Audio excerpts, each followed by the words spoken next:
गणेश कोदियाल जी, बहुत स्वागत है आपका न्यूज 18 के मंच पर। सबसे पहले तो आपको नई नई जिम्मेदारी मिली है पिछले महीने ही, और आपकी ही कंधों पर अब कांग्रेस की पूरी जिम्मेदारी है 2027 के चुनावों की। सबसे पहले तो शुभकामनाएं आपको। क्या क्या प्राथमिकताएं रहेगी, किन चीजों पर काम करेगी अब कांग्रेस? धन्यवाद आपका। और ठीक है, मुझे ये जिम्मेदारी मिली है। इससे पहले भी कुछ महीनों के लिए पिछले चुनाव के दौरान मुझे ये जिम्मेदारी मिली थी और दोबारा ये जिम्मेदारी मुझे मिली है। लेकिन ये सिर्फ मेरे कंधों पे नहीं, हम सबके कंधों पे है। उसमें हमारे स्टेट का जो नेतृत्व है, जिसमें हमारे सीनियर लोग हैं और कांग्रेस के असंख्य कार्यकर्ता हैं, हम सबकी जिम्मेदारी है कि हम जिस उम्मीद के साथ ये टास्क हमें सौंपा गया है सबको, और जिस उम्मीद के साथ प्रदेश की जनता बदलाव चाहती है, हम उस मुकाम तक पहुंचे। अब आपका जो अगला प्रश्न है कि क्या इसके लिए, क्या हमारी तरफ से इसके लिए क्या तैयारियां हैं, मैं ये मानता हूं कि एक विपक्षी दल होने के नाते हमको ईमानदारी से रचनात्मक विपक्ष की भूमिका निभानी चाहिए, जो हम निभा रहे हैं। रचनात्मक विपक्ष क्या होता है?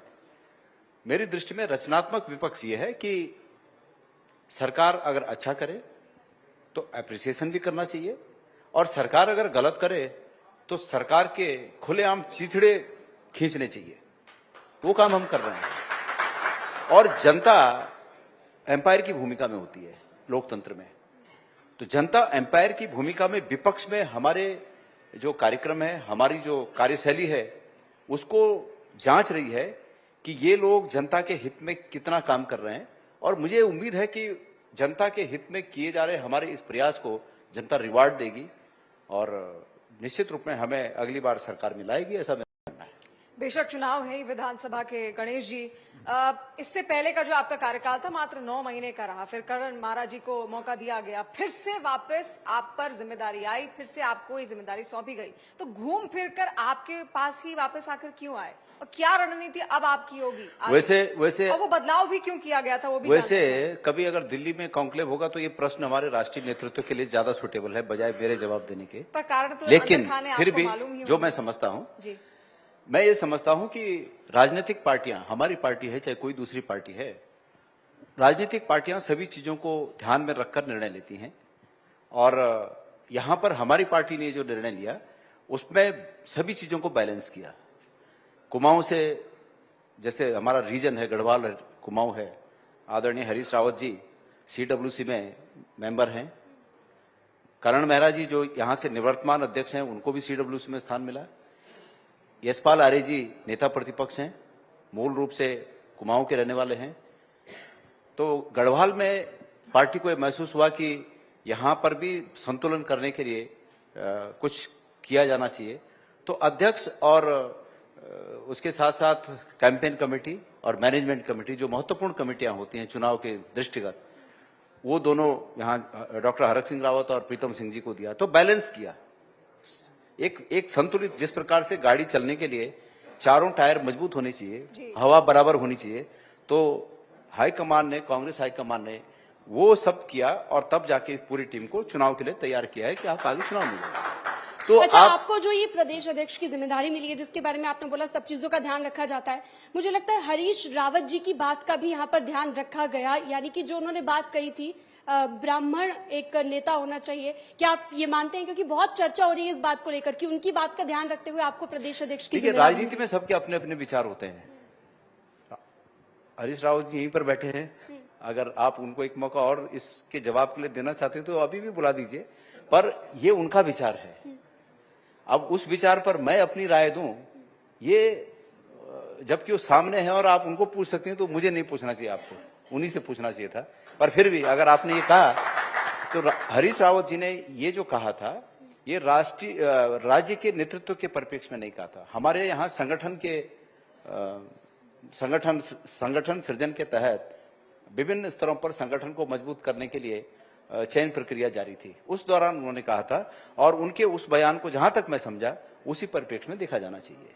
राज्य में मैंने कहा ना कि राजनीतिक पार्टियां संतुलन बनाए रखने के लिए सभी कुछ करती हैं। अभी आप देखिए, भारतीय जनता पार्टी सरकार है, मुख्यमंत्री कुमाऊं से हैं और ठाकुर हैं, तो भारतीय जनता पार्टी ने गढ़वाल से महेंद्र भट्ट जी को, जबकि मैं ये समझ रहा था कि भारतीय जनता पार्टी के अंदर तमाम बहसें थी कि बदलना चाहिए, लेकिन उस बैलेंस को नहीं बिगाड़ सकते थे, तो उनको दोबारा मौका दिया। तो राजनीतिक पार्टियां ये अपने हिसाब से करती है। हमारी पार्टी ने भी बेहतरी के लिए किया है, वो लोग भी बेहतरी के लिए करते होंगे। अच्छा, बहुत सारी प्राथमिकताएं आपने यहाँ पर गिनाई भी, पार्टी की आगे की क्या रणनीति होगी वो भी आपने बताया। विधानसभा चुनाव है, कांग्रेस का प्रदर्शन और राज्य में जिस तरीके से रहा है उससे हर कोई यही कह रहा है कि एक सबक लेने की जरूरत है कहीं ना कहीं अंदर खाने कांग्रेस को। उत्तराखंड में आप क्या स्थिति देख रहे हैं, क्योंकि आपके यहाँ भी अलग अलग गुट बने हुए हैं। हरक सिंह रावत जी का एक अलग गुट है, इसके अलावा महाराज जी भी अब थोड़े से वो अलग गुट में आ गए। आपने कहा ना 4 पहिए एक जैसे ही होने चाहिए, अब ये एक जैसे चुनाव तक कैसे हो पाएंगे? नहीं, मुझे तो बिल्कुल नहीं लगता है कि कोई गुट है, मुझे बिल्कुल नहीं लगता है। और आपका जो बार बार ये प्रश्न है कि चुनाव में कैसे हम फतेह पाएंगे, मैं अभी देख रहा था मैं तब आया जब खेल मंत्री यहां बैठी थी। अगर आप एक मौका, मतलब मेरे सामने भी दीजिए आप मौका, कोई भी आखिरी में 2-3 प्रश्न मुझसे पूछ सकता है, कड़वे से कड़वे। ऐसे उनके समय अगर मुझे मौका मिलता है तो मैं उनसे ये पूछता कि आप राष्ट्रीय खेलों का तमगा लेके घूम रही हैं और इंडियन ओलंपिक एसोसिएशन ने आपके खेल डायरेक्टर को सस्पेंड किया इसलिए कि उसमें यह पता चला कि सरकार और सरकार के अधिकारी मेडल फिक्सिंग में लगे हुए थे। अच्छा, मैं ये पूछता उनसे, आप कहें कैसे वापस आओगे, आप सत्ता में कैसे आओगे? हम सत्ता में इसलिए वापस आएंगे, देखिए आप लोगों की हो सकता है, क्योंकि मैंने अभी आते हुए देखा कि यहाँ पे लोगो जो लगे ना उत्तराखंड सरकार का और रिलायंस का, उसके बावजूद हमें यहाँ जगह मिली है। लेकिन मेरा अधिकार है कि मैं अपना जवाब दूं। सुन रहे थे, बहुत अच्छी बात है, अब आपका मौका है, आप खुलकर जवाब। बिल्कुल, तो मैं चाहता हूं कि पूछा जाना चाहिए उनसे कि इस प्रदेश के तमगों को तक आपने, मेडलों को तक आपने जो है सेटिंग करके बेचने का काम किया, कैसे तुमको दोबारा यहाँ की जनता लाएगी? आपने खेल के विकास की बात कर रहे हैं, क्या खेल का राष्ट्रीय खेलों में इतना बड़ा भ्रष्टाचार हुआ? पहाड़ की जनता पहले 5-5 साल के लिए मौका देती थी। जब आपका वक्त था तब भी पलायन और बेरोजगारी क्यों इतनी बढ़ गई? पलायन भी बढ़ गया, बेरोजगारी भी बढ़ गई। तो उस वक्त आपको नहीं लगता कि 5 साल जो मिले थे उनका सही तरीके से कांग्रेस नहीं उपयोग कर पाई, तभी दोबारा से सरकार बनी? देखिए, मैं प्रदेश की जनता से एक चीज कहना चाहता हूं कि जिस प्रकार से थिन मेजोरिटी हमें मिली, हमने उसमें 5 साल निकाले, ये भी एक बहुत बड़ा मतलब सफलता थी उस थिन मेजोरिटी में। आपको पता है, पैसे के बल पे सरकार गिराई गई। जो मंत्री यहां जवाब दे रही थी, वो मंत्री जिस दिन विधानसभा में गिना जाना था कि भाई कितने वोट किसके साथ हैं, कितने विधायक किस दल के साथ हैं, उसके अगले शाम तक तो वो हमारे साथ थी।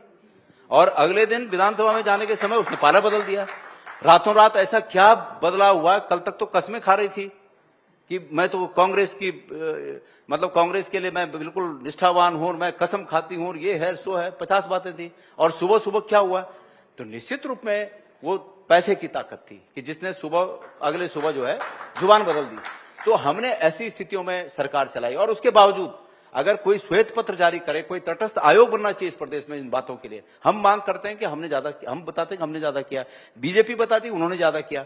अब इसके लिए तो एक आयोग बनना चाहिए कि जो सच्चाई के साथ बताए कि वाकई किस सरकार ने ज्यादा किया। हमने कोई ऐसा आरोप नहीं लगा हमारी सरकार पे कि हमने नौकरियों को बेचने का काम तो फिर किया। आप हारे क्यों? फिर बीजेपी कैसे? ठीक है, देखिए हार जीत उसका कारण भी तो होगा ना, जनता ने क्या देखा आपके अंदर ऐसा कि आपको इस बार मौका नहीं दिया? मैं तो स्पष्ट रूप से ये जानता हूं कि हम झूठ के सामने हारे, सिर्फ और सिर्फ झूठ के सामने हारे। झूठ के सामने कोई बता दे, कोई व्यक्ति बता दे, सार्वजनिक रूप से मैं राजनीति से संन्यास ले लूंगा, कोई व्यक्ति ये बता दे कि कांग्रेस के किसी नेता ने हरीश रावत जी को बदनाम किया गया, हमारे अन्य नेताओं को बदनाम किया गया, मुझे बदनाम किया गया कि हम कह रहे हैं कि साहब एक धर्म विशेष के लिए यूनिवर्सिटी बनाएंगे।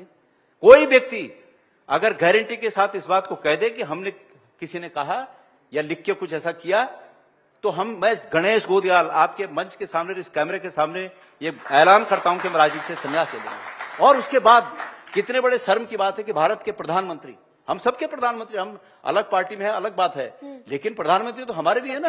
हम ऐसी उम्मीद नहीं करते हैं कि भारत के प्रधानमंत्री एक झूठ को अपने मुंह से बोले।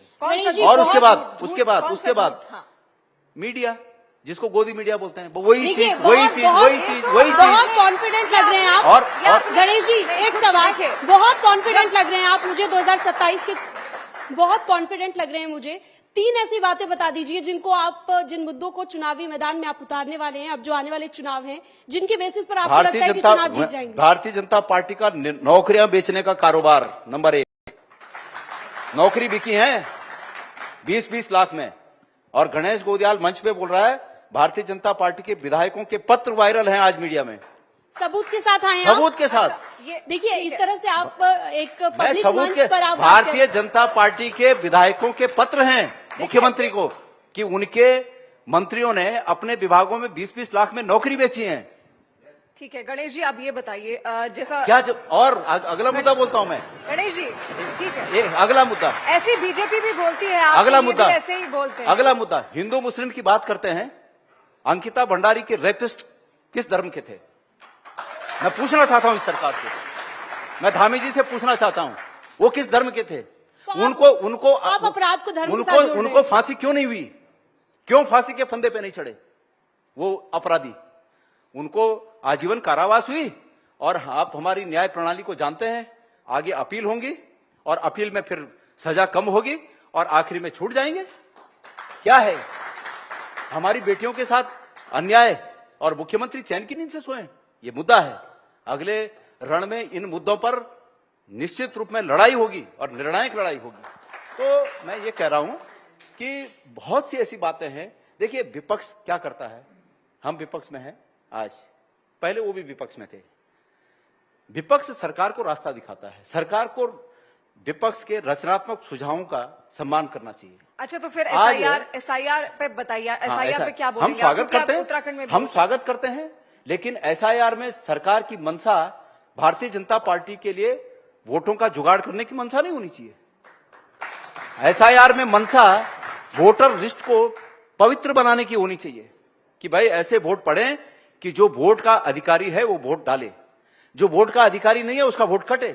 कांग्रेस पार्टी अभी इससे पहले रावत जी से एक प्रश्न कर रहे थे यहां पर, अमन जी, हाँ मैं नाम नहीं जानता जी, चोपड़ा साहब शायद है ना, है यही नाम है ना, हाँ वो प्रश्न कर रहे थे, रावत जी के ध्यान में आया कुछ, लेकिन उनका प्रश्न था कि अगर अभी प्रधानमंत्री करते हैं चयन चीफ इलेक्शन कमिश्नर का, तो पहले भी तो करते थे। मैं तो उनको जवाब, अगर मैं होता सर तो मैं ये जवाब देता कि पहले क्या विपक्ष ने कभी मांग की कि ये प्रक्रिया गलत है? क्योंकि इसकी आवश्यकता नहीं पड़ी। उस समय की सरकारें ईमानदार थी, उस समय की सरकारें पारदर्शी थी, उनके काम पारदर्शी थे, इसलिए उस समय के विपक्ष को यह आवश्यकता नहीं पड़ी कि आप इलेक्शन कमीशन को चयन करने की प्रक्रिया को बदलिए। आज खुलेआम केंद्र की सरकार हर मुद्दे पर चोरी कर रही है, इसलिए आवश्यकता पड़ रही है। आप ये बताइए, आप ये सब देखिए, हम सब भारत के नागरिक हैं। कार्रवाई हो रही है, लैंड जिहाद पर जो कार्रवाई हो रही है उससे कांग्रेस को दिक्कत है। जी क्या? लैंड जिहाद पर जो कार्रवाई हो रही है उससे कांग्रेस को दिक्कत है। मुझे बोलने दो। हाँ क्या बोल रहे हैं आप? दोबारा बोलिए, बीच में हल्ला कर रहे थे। लैंड जिहाद पर जो कार्रवाई हो रही है उससे कांग्रेस को दिक्कत है। मैं समझता हूं कि जो लैंड जिहाद की बात है ना, पहले तो मुख्यमंत्री जी, और एक और मुख्यमंत्री का इजाद शब्द है ये लैंड जिहाद। मुख्यमंत्री जी इसकी परिभाषा बताएं पहले कि लैंड जिहाद क्या होता है। जहां तक लैंड जमीन पर कोई अनधिकृत कब्जा करने को लैंड जिहाद बोल रहे हैं, तो उसके लिए कानून है। क्या मुख्यमंत्री के हाथ बंधे हुए हैं? उत्तराखंड के मुख्यमंत्री के हाथ बांधे हैं किसी ताकत ने? लेकिन किसी ने बांधे तो नहीं है ना। कांग्रेस के वक्त में डेमोग्राफी भी बहुत ज्यादा चेंज हो गई थी, बाहर से काफी सारे लोग आ गए थे उसमें, ऐसा लगता है आपको? मैं वही मुझे माफी देना, मैं नाम नहीं जानता। शिवानी जी, मैं वही कह रहा हूं, कितनी कमजोर सरकार है। 8.5 साल से सत्ता में बैठी हुई है, 9 साल हो गए सत्ता में बैठी हुई है, और अब तक लैंड जिहाद चला रही है। मैं तो ये कह रहा हूं कि ऐसी कमजोर सरकार को जल्दी यहां से हटाएं, और ये डेमोग्राफी चेंज को उत्तराखंड के लोग बचाएं, कांग्रेस के हाथ में सत्ता देके। ठीक है, मजबूती से आप अपनी बात रख रहे हैं विपक्ष के तौर पर। देखिए मैं आपको बताऊं, सच्चाई ये है, ये जुमले हैं इनके, लोगों को गुमराह करने के। लैंड जिहाद अगर है तो कार्रवाई करिए, किसी ने गलत किया उस पर कार्रवाई करिए। अगर वो दूसरा क्या, डेमोग्राफी चेंज, अगर ऐसा है तो सरकार उसके लिए क्या कर रही है? ये एक बात बताइए, अगर ये डेमोग्राफी चेंज का पहाड़ा रट के कांग्रेस को नुकसान कर रहे हैं, तो या तो कांग्रेस के उन नेताओं पर केस करें जो उसके लिए सहायक हैं, वो डेमोग्राफी चेंज के लिए, अन्यथा चुनाव मेरिट पर लड़ें। आपने कितने लोगों को नौकरियां दी? आपने कितनी बेरोजगारी हटाई, स्वास्थ्य सुविधाओं का क्या हाल है, रिक भालू का क्या हाल है। अभी वन मंत्री जी आए थे, मैं उस समय यहां नहीं था, नहीं तो मैं उनसे भी कोई प्रश्न करता। देखिए नहीं, वो बात ये हो रही गणेश जी, थी, मैंने सुना उन्होंने कारण बताए। सवाल जरूर है, हम चाहेंगे समय की कि बहुत जो- कमी है। एक मिनट का आपका इतना महत्वपूर्ण जी, चैनल जी, है, पूरे उत्तराखंड में दिखा जाता है, तो मैं सोचता हूं कि 2 मिनट और देखिए। उन्होंने ये जो कहा कि हमने उसके कारण पता कर लिए हैं, कारण पता करना महत्वपूर्ण है, लेकिन आज की परिस्थिति में तात्कालिक रूप में कारण पता करने से ज्यादा महत्वपूर्ण यह है कि उसकी तत्काल रोकथाम कैसे की जाए। कारणों का पता चल जाएगा, तो रोकथाम के लिए कुछ नहीं कर रहे हैं। हम प्रदेश की जनता के सामने कटघरे में सरकार को खड़ा करते हैं कि वो लोगों के हितों की रक्षा के लिए हर मुद्दे पर पूरी तरह से फेल हुई है। अगर आपका बहुत समय हो शुक्रिया गया तो आपका धन्यवाद। न्यूज 18 के मंच पर जुड़ने के लिए। धन्यवाद। और यहाँ पर तो आपने अपनी बात रख